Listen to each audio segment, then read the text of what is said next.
Bonjour, bienvenue dans notre émission Prestart pour une édition spéciale Noël co-animée avec Chris et Clem. Salut les gars. Salut à tous. Coucou. Nous avons sélectionné pour vous 3 idées cadeaux, 3 jeux, à savoir Super Mario 3D World sur Wii U, Minecraft sur Xbox 360. Et pour finir, Lego Marvel Super Hero sur Xbox 360. Let's play.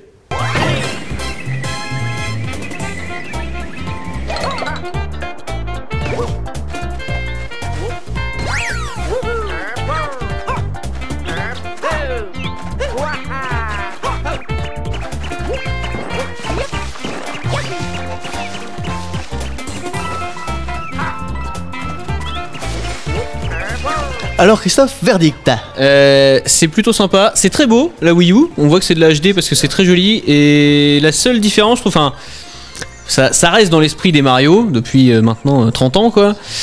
Mais moi la 3D un peu isométrique comme ça c'est pas trop mon truc quoi. La mise au goût du jour, moi j'aime bien la bonne vieille 2D. Alors, justement, moi je trouve qu'au contraire c'est un bon mélange entre les Mario 3D comme sur 64 et les vieux Mario, justement on trouve un peu un mix des deux et j'aime bien, ça permet de faire à la fois de la 2D et de la 3D et je trouve ça assez agréable moi dans le gameplay. Alors c'est pas très précis mais je trouve ça plutôt sympa justement, ça permet vraiment de genre un peu isométrique tout ça, de faire plus de variété. Ouais, et sinon les petites phases un peu casse-tête comme on a pu le voir où j'ai été très bon, je n'aime vraiment pas ça, donc je trouve en fait ça fait un jeu dans le jeu, c'est un deuxième jeu, mais je trouve que ça apporte rien à Mario, tu vois. Ils auraient pu faire un jeu rien que là-dessus avec d'autres personnages, mais dans Mario, l'intérêt me parle pas. Ouais. Des points positifs, les graphismes, et c'est Mario, donc si tu aimes Mario, ça devrait te plaire. Et c'est jouable à 4, donc depuis les New Mario Bros maintenant, là c'est en 3D, donc c'est le premier Mario en 3D jouable à 4, c'est méga fun, et puis donc voilà, c'est très beau, c'est quand même maniable, et puis c'est Mario, c'est donc une valeur sûre, on est d'accord là-dessus je pense. Ça impose quand même d'avoir des amis pour jouer à 4. Oui. Les points négatifs, moi je reviens sur les phases casse-tête que j'aime pas trop, enfin je trouve que ça va pas trop dans le jeu. C'est pas le cœur du jeu, mais je trouve que c'est à ce moment-là, ils auraient pu s'en dispenser, voilà, et voilà. Alors moi, un point négatif, c'est maintenant les nouveaux Mario qui sont beaucoup comme ça, c'est la difficulté. Je trouve pas le jeu spécialement dur, d'autant qu'on peut être invincible et donc tracer comme un malade. Et sinon quelques imprécisions justement, donc dues au mélange un peu 2D 3D qui permet pas toujours d'être très précis dans ses déplacements.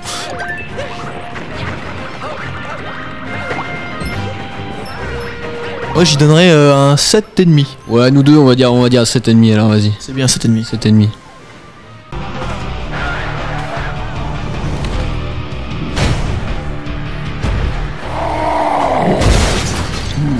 Hulk, je t'ai déjà dit qu'il fallait regarder avant de sauter.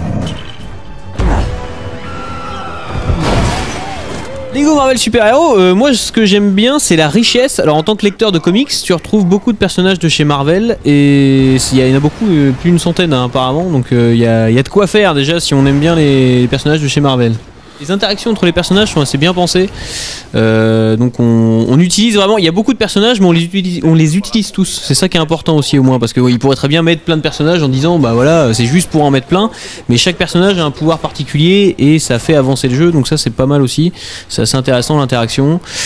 Et ouais sinon c'est assez joli, ouais, c'est pas mal du tout, enfin ça reste du visuel Lego, donc c'est difficile de juger par rapport à des jeux photoréalistes parce que Lego c'est pas trop photoréaliste, mais les animations sont bien faites quoi, ça ressemble à un dessin animé quoi. En point positif, c'est vrai, c'est très beau. Moi j'aime bien en effet donc la liberté, apparemment on peut se balader en ville, tout ça, donc voilà, chaque héros a ses pouvoirs, donc ça a l'air assez diversifié de ce point de vue là. Qu'est-ce qu'il y a en point positif Ouais, le gameplay est sympa, c'est bien adapté. Je trouve que c'est adapté à tout le monde, genre en multijoueur ça doit être très sympa parce que ça mise beaucoup sur la coopération. Donc pour les enfants ça a l'air assez accessible. On est quand même bien guidé parce que nous on est nuls, mais ça se joue relativement bien, faut le dire. Non, c'est très très sympa. C'est un jeu Lego pour ceux qui ont fait les autres de la licence, ils retrouveront les bases.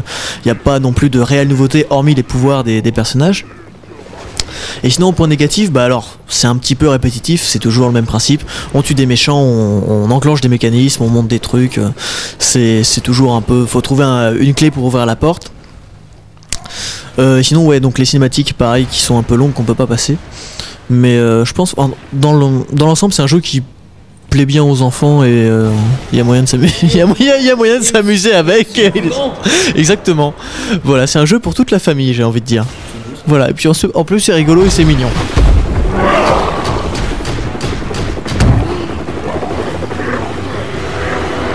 Moi j'ai dit 7, moi 7 sur 10 ça me paraît bien 7 hein. Ouais bah 7 aussi, ça me paraît. Comme les nains. C'est ça, comme Blanche-Face et les 7 mains.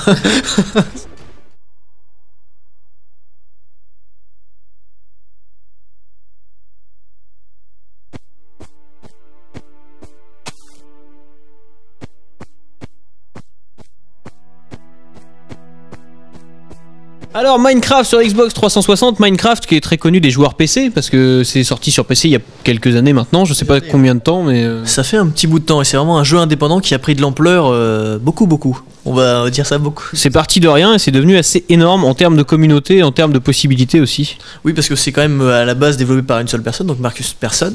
Et à la base c'était un petit jeu par... Son nom est Personne en plus. Exactement.